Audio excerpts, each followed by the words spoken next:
नमस्कार दोस्तों। मानव जब जोर लगाता है पत्थर पानी बन जाता है। विपदाएं दूध पिलाती हैं, लोरी आंधियां सुलाती हैं, थपथपी दे के सुलाती रहती हैं लोरियां।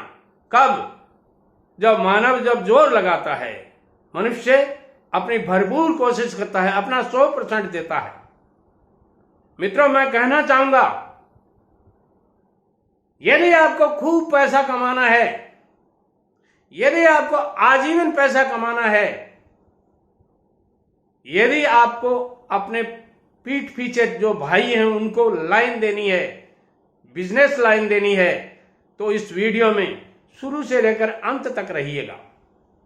मैं उन लोगों का भी आह्वान करूंगा जो अब तक कमाना नहीं सीख पाए हैं या किसी कारणवश से वो नहीं कमा पाए हैं, वो भी इस वीडियो को जरूर देखें। मैं माताओं और बहनों से भी निवेदन करूंगा कि ये वीडियो उनके लिए भी बहुत काम का हो सकता है, और उन बुजुर्ग लोगों से जिनके बेटे अभी तक नहीं कमा रहे हैं, 40 साल के हो गए, या जितनी उम्मीद उन्होंने की थी वो नहीं कर पा रहे हैं, तो उन लोगों को भी ये वीडियो जरूर देखना चाहिए।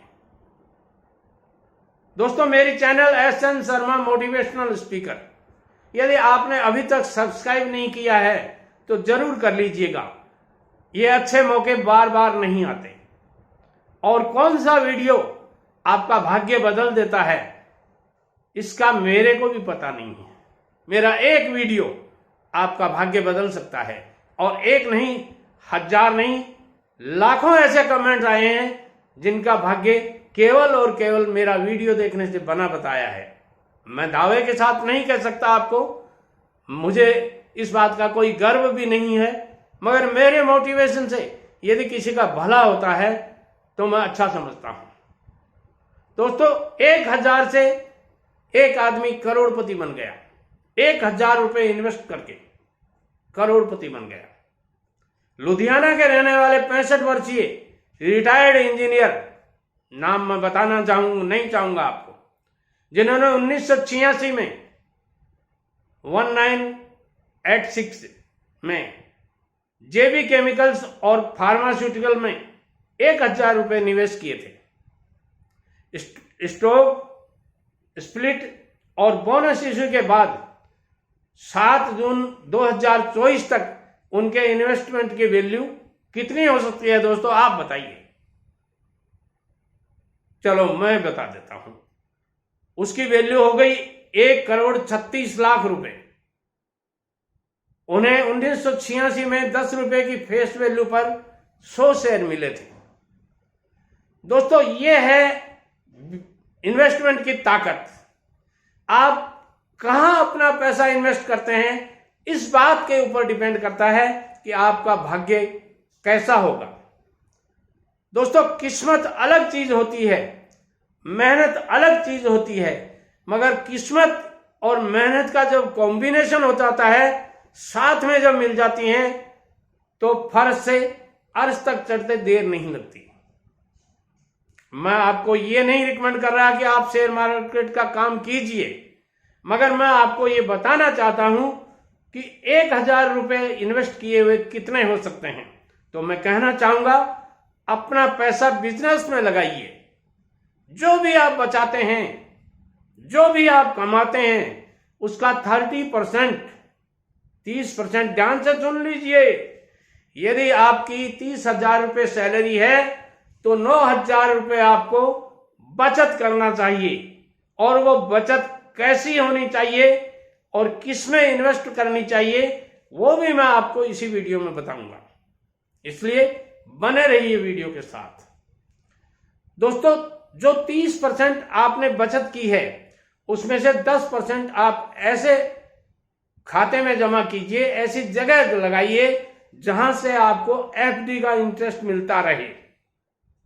यानी सिक्योर्ड इन्वेस्टमेंट है आपका। वो 8% 7% जो भी मिलता है वो डेफिनेट मिलेगा आपको। वहां लगाते रहिए। वो 30% में से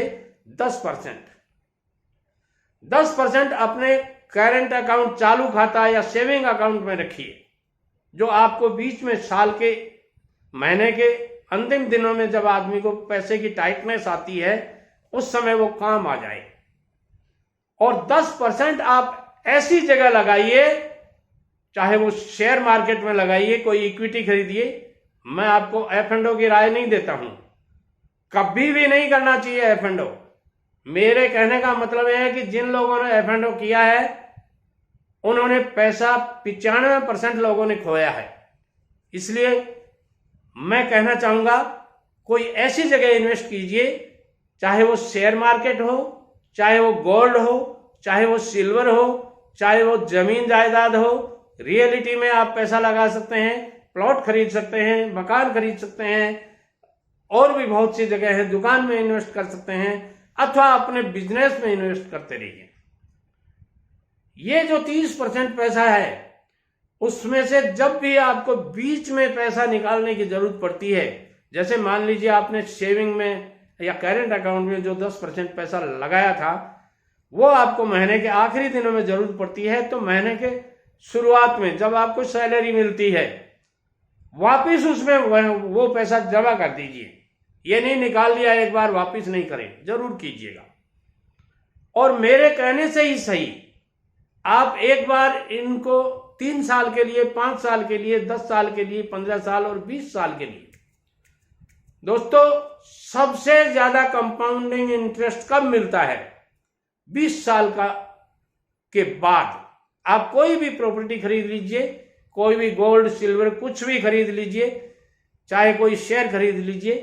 टाइटन का शेयर 2003 में 3 रुपए था, केवल 3 रुपए, और आज मेरी समझ में, एक्यूरेट तो मैं नहीं बता सकता, मगर 4000 के आसपास होगा। सोचिए आप कितना पैसा बनता है। मेरी शादी 1974 में हुई थी। उस समय सोने का दाम 10 ग्राम का लगभग 450 रुपए, 500 रुपए के आसपास था, और आज देखिए 74,000, 70,000, 72,000। ये है ताकत। 50 साल में कहां से कहां चला गया। अब आप कहेंगे, कुछ बच्चे ऐसे भी कमेंट करते हैं, दादाजी इतना लंबा इन्वेस्टमेंट करके क्या करना है? अरे बेटे, बहुत कुछ करना है। आपके इतने बड़ी प्लानिंग है आपकी कि आप यदि अपने सारे सपनों की लिस्ट बना करके किसी को दें तो आपको महीने लग जाएं, और पढ़ने वालों को भी महीना लग जाता है। मैं जब कलकत्ता 100 रुपए की नौकरी 1970-71 में करता था, तब मैं मेरे पिताजी को लिफाफे के अंदर, उस समय लिफाफे के थोड़े ही पैसे लगते थे नाम मात्र के, 7-7 पेज का लेटर लिख के भेजता था। पिताजी मैं ऐसा करूंगा, पिताजी मैं ऐसा करूंगा, पिताजी मैं ऐसा करूंगा, और मिलता क्या था? 100 रुपए। और उस 100 रुपए के बलबूते पर मैंने मेरी जिंदगी में, मेरी समझ में बहुत कुछ किया है, और जमाना कहता है। तो दादाजी आप वीडियो क्यों बनाते हैं? बेटे लोगों, मैं वीडियो इसलिए नहीं बनाता हूं कि मुझे इससे पैसा कमाना है। हाँ, मैं मानता हूं YouTube पैसा देती है, मगर उतना पैसा आप समझते हैं, जब कोई चैनल चलाता है तो उसको स्टाफ की जरूरत होती है, और उस स्टाफ का काम निकल जाता है। मेरा बनाने का उद्देश्य है सिर्फ और सिर्फ मैं आप लोगों को वो सारी बातें बता सकूं जो मेरे जहन में हैं। जिन ठोकरों को मैंने खाया है वो आपको नहीं खानी पड़े। केवल और केवल मेरा यही मकसद है, इसके अलावा मेरा और कोई मकसद नहीं है। दोस्तों, एक आदमी का बाप मर गया, वो बिल्कुल नहीं रोया। मां मरी, तब भी वो नहीं रोया। बहन मरी, भाई मरा, नहीं रोया। लेकिन जब बीवी मरी तो वो फूट फूट के रोने लगा। लोगों ने, गांव वालों ने, आसपास वालों ने बड़ा ताज्जुब किया। अरे, तेरा मां मरा, तेरा बाप मरा, तेरा भाई मरा, तेरी बहन मरी, परिवार सारा मर गया, तू कभी नहीं रोया, और आज क्यों रो रहा है? उसने जो सवाल का जवाब दिया, सुन के आप दंग रह जाएंगे। सच्चाई यही है। उसने कहा, मेरा जब मां मरी तब मेरे पास बहुत सी बुढ़ियाएं आई, और उन्होंने कहा, बेटा रोता क्यों है? मैं तेरी मां जैसी हूं। जब मेरा बाप मरा तो मेरे चाचे ताऊ कबीले वाले 100 बाप खड़े हो गए मेरे। इधर देखो बाप है, मैं तेरे बाप जैसा हूं, इधर देखो बाप है। जब बहन मरी तो आस पड़ोस की सारी बहनें आ गई, भैया हम राखी बांधेंगे तुम्हारे, डोंट वरी, चिंता मत करो। और जब भाई मरा तो समाज के इतने भाई आ गए, पास में खड़े हो गए, क्यों चिंता करता है, पीठ थपथपाने लग गए।